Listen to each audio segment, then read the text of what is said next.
उनका फोन आया मेरे को ना काफी टाइम बाद। तो उनसे वैसी बात हो रही थी, तो बात में फिर यही सारी रब की बातें शुरू हो गई, और बाबा जी 1 डेढ़ घंटा उनसे मेरी बात होती रही इसी बारे में।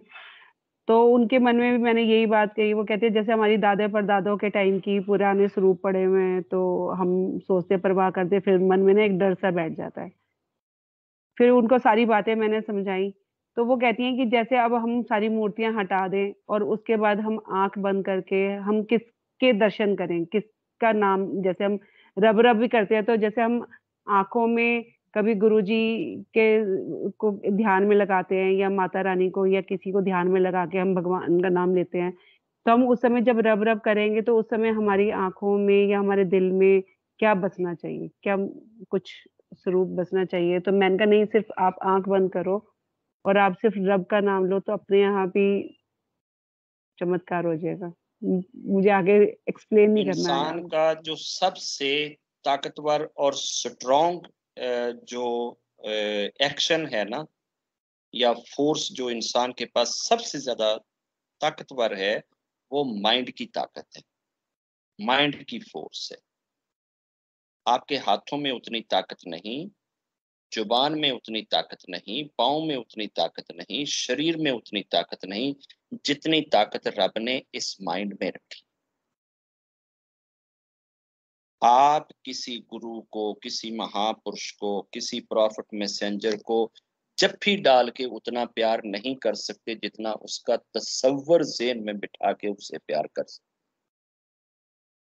जो कंसेप्ट और तसव्वुर है ना, ये जो जहन में बनता है ना, ये फिजिकल सारी डायमेंशन से आगे चला जाता है। हमने तसव्वुर में कभी रब को लाकर नहीं देखा। आप सड़क किनारे जा रहे होते हैं और जाते जाते एक किनारे पे मंदिर आता है, आप गाड़ी खड़ी करते हैं, जल्दी से जाकर मत्था टेकते हैं और बाहर आते हैं और गाड़ी में बैठते हैं और चले जाते हैं। 7 दिनों के बाद आपसे कोई पूछे ना कि फलां जगह पे आपने वो फलां मंदिर में हाजिरी दी थी, तो यकीन जानिए उसे याद ही नहीं होएगा कि 7 दिन पहले मैं फलानी था तो लंघिया जाता था तो उसे एक रास्ते च मंदिर भी आया सी मैं। क्यों? कि जहन जो है ना, जहन माइंड जो है, वो पूरे का पूरा तसव्वुर में गुमे तो स्ट्रॉन्ग चीज पैदा करता है, जब मूर्ति के साथ अटैच होता है तो उतना स्ट्रॉन्ग नहीं होता। जिस वक्त आप रब का तसव्वुर सोचेंगे ना दिमाग में, और फिर उसको दिमाग में आप परोसेंगे, बार बार उसकी याद करेंगे, उसका जप करेंगे, उस वक्त जो कंसेप्ट आपका आपको आपके रब से जोड़ेगा ना, ये जुड़ना आपको मूर्ति के साथ नहीं मिल सकता, चाहे 100 साल का जप्पा डाल के बैठे। हमने कभी उस टेस्ट को ना लिया नहीं, कभी वो चीज हमें आई नहीं है। हम सारी जिंदगी रहे हैं पत्थरों के आगे मत्थे मारते। इस वजह से हमें उस टेस्ट का अंदाजा नहीं, और डर उस टेस्ट को एक्सपीरियंस नहीं किया हुआ, इसलिए उसको अंडरस्टैंड नहीं कर पाते। जब आहिस्ता आहिस्ता ये तसव्वुर हमारे दिलों में घर करेगा ना, तो फिर जो रब की याद में मजा आएगा ना, और जो कनेक्टिविटी आप अपने अंदर फील करोगे ना, जो स्ट्रेंथ आपको अट्रैक्ट करेगी ना अपनी तरफ, वो ऐसी कशिश होएगी, ऐसी अट्रैक्शन होएगी, ऐसी फोर्स होएगी कि वो जिंदगी में कभी आपने किसी मंदिर के अंदर मत्था टेक के नहीं फील करी हो।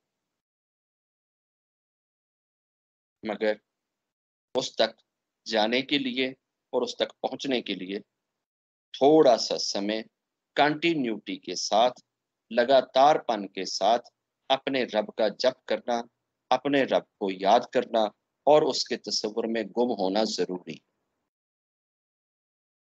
जब हम रब रब करने लग जाएंगे, रब को याद करने लग जाएंगे, उसके तस्वुर में गुम होएंगे, ये चीज हमारी इतनी स्ट्रांग हो जाएगी, इतनी पावरफुल हो जाएगी, इतनी टेस्टी हो जाएगी, इतना मजा आएगा, इतना लुत्फ आएगा कि आप लम्हों के अंदर उस स्ट्रेंथ को फील करेंगे अपने अंदर, कि आपको यूं लगेगा कि जैसे मेरा रब बिल्कुल मेरे सामने और मुझे देख रहा है और मैं अपने रब को देख रहा हूं। ये वाली चीज आपके माइंड की शक्ति आपके अंदर लाएगी।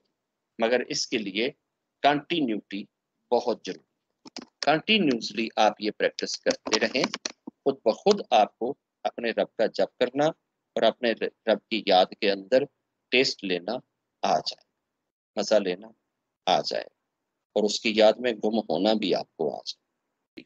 जय